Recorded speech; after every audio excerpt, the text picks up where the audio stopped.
Good morning student. Phasor representation ఏదైతే ఉందో మనకి పాసివ్ ఎలిమెంట్స్ 3 ఉన్నాయి. Resistance, inductance and capacitance. ఈ 3 పాసివ్ ఎలిమెంట్స్ సిరీస్లోను ప్యారలల్లో వచ్చినప్పుడు వాటి యొక్క ఫేజార్ రిప్రజెంటేషన్ని ఎట్లా రిప్రజెంట్ చేసుకుంటాం అనేది ఒక చిన్న లాజిక్ తోటే డిఫరెన్సెస్ తోటే ఎక్స్ప్లెయిన్ చేసుకున్నాము.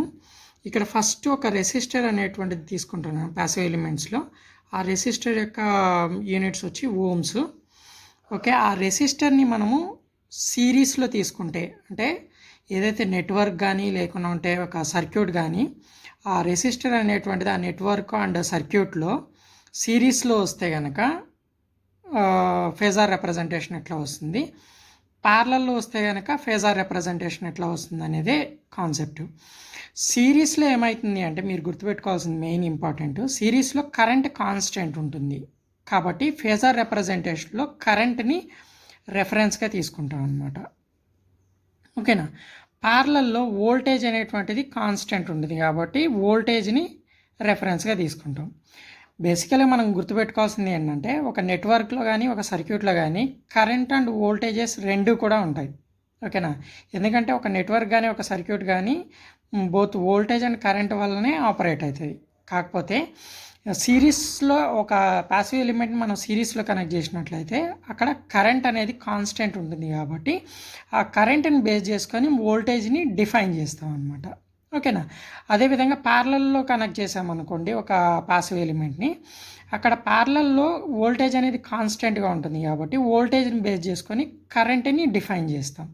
అందుకోసం నేను ఫేజర్ రిప్రజెంటేషన్లో సిరీస్లో ఏమో కరెంట్ని రెఫరెన్స్గా తీసుకొని వోల్టేజ్ని మెన్షన్ చేశాను.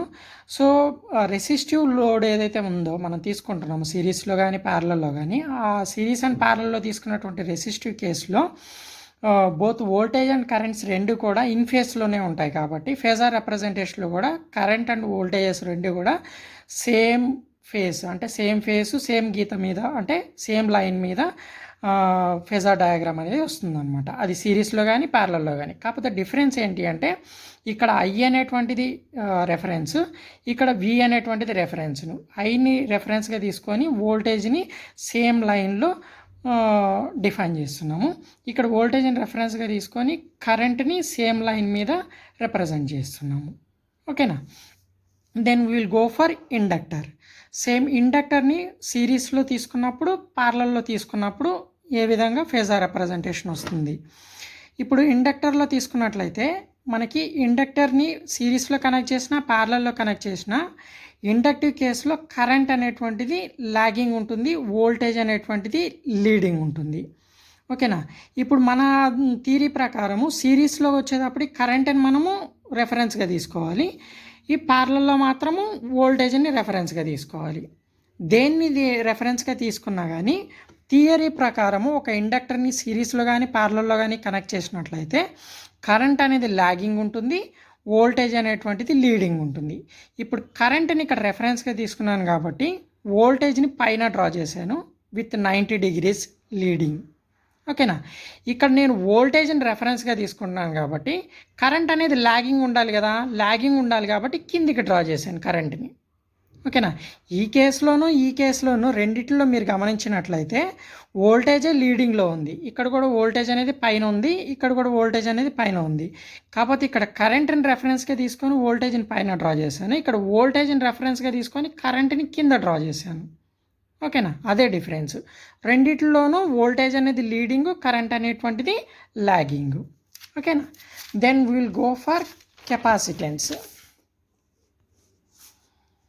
సో ఇన్ కెపాసిటెన్స్ మనం కెపాసిటెన్స్ని సిరీస్లో కానీ ప్యారలల్లో కానీ కనెక్ట్ చేసినప్పుడు ఏమొస్తుంది, కెపాసిటర్ని సిరీస్లో కానీ ప్యారలల్లో కానీ కనెక్ట్ చేసినప్పుడు మనకి కరెంట్ అనేటువంటిది లీడింగ్ అవుతుంది, వోల్టేజ్ అనేటువంటిది లాగింగ్ అవుతుంది. ఓకేనా. సో అంటే వోల్టేజ్ ఏదైతే ఉందో ఆ వోల్టేజ్ అనేటువంటిది తక్కువ ఉంటుంది, కరెంట్ అనేది ఎక్కువ ఉంటుంది. ఎందుకు అంటే కెపాసిటర్ అనేది which stores the energy in electrostatic field. సింపుల్గా చెప్పాలంటే అది వోల్టేజ్ని స్టోర్ చేసుకుంటుంది కాబట్టి వోల్టేజ్ డ్రాప్ అయిపోతుంది. వోల్టేజ్ డ్రాప్ అవుతుంది కాబట్టి వోల్టేజ్ అనేది తక్కువ అవుతుంది, కరెంట్ అనేది ఎక్కువ అవుతుంది. ఓకేనా. సో ప్రీవియస్గా మనం ఇండక్టర్ని చూసుకున్నట్లయితే సేమ్ ఇండక్టర్ అనేది which stores the energy in electromagnetic field. అందువల్ల నీకేమైంది, కరెంట్ అనేది డ్రాప్ అవుతుంది, తగ్గుతుంది, వోల్టేజ్ అనేది హెవీ ఉంటుంది ప్రీవియస్ కండిషన్లో. సో ఇక్కడ ఏమవుతుంది, ఈ కరెంట్ అనేది లీడింగ్ పొజిషన్, వోల్టేజ్ అనేది లాగింగ్ పొజిషన్. అది సిరీస్లో కనెక్ట్ చేసినా అంతే, ప్యారలల్లో కనెక్ట్ చేసినా అంతే. కాకపోతే సిరీస్లో కనెక్ట్ చేసినప్పుడు కరెంట్ని రెఫరెన్స్గా తీసుకుంటాము, ప్యారలల్లో కనెక్ట్ చేసినప్పుడు వోల్టేజ్ని రెఫరెన్స్గా తీసుకుంటాము. ఇక్కడ కరెంట్ని రెఫరెన్స్గా తీసుకున్నప్పుడు వోల్టేజ్ అనేటువంటిది కిందికి డ్రా చేసాము, ఎందుకంటే కరెంట్ అనేది లీడింగ్ కాబట్టి. ఇక్కడ వోల్టేజ్ని రెఫరెన్స్గా తీసుకున్నప్పుడు కరెంట్ని పైకి డ్రా చేశాను, ఎందుకంటే కరెంట్ అనేది లీడింగ్ కాబట్టి. ఇప్పుడు మనము ఇండక్టర్కి కెపాసిటర్కి డిఫరెన్స్ ఏంటి అంటే, ఇక్కడ చూడండి, ప్రీవియస్ కెపాసిటర్లోకి వచ్చేటప్పటికి ఈ సర్క్యూట్ డయాగ్రామ్ అనేది ప్యారలల్కి వచ్చింది, ఈ సర్క్యూట్ డయాగ్రామ్ ఈ ఫేజర్ డయాగ్రామ్ అనేది సిరీస్కి వచ్చింది. ఈ చూడండి, గమనించండి, ఓకేనా. సో ఈ ఏదైతే ఈ ఫేజర్ డయాగ్రామ్ వచ్చిందో, ఈ ఫేజర్ డయాగ్రాము ఇండక్టర్కి ప్యారలల్లో వచ్చింది, అదే కెపాసిటర్కి వచ్చి ఇక్కడ సిరీస్లో వచ్చింది. ఇక్కడ ఏదైతే ప్యారలల్ మన కెపాసిటర్లో ఫేజర్ డయాగ్రామ్ ప్యారలల్కి ఏదైతే వచ్చిందో అది ఇండక్టర్లో సిరీస్కి వచ్చింది. చిన్న లాజిక్ అంతే, ఓకేనా.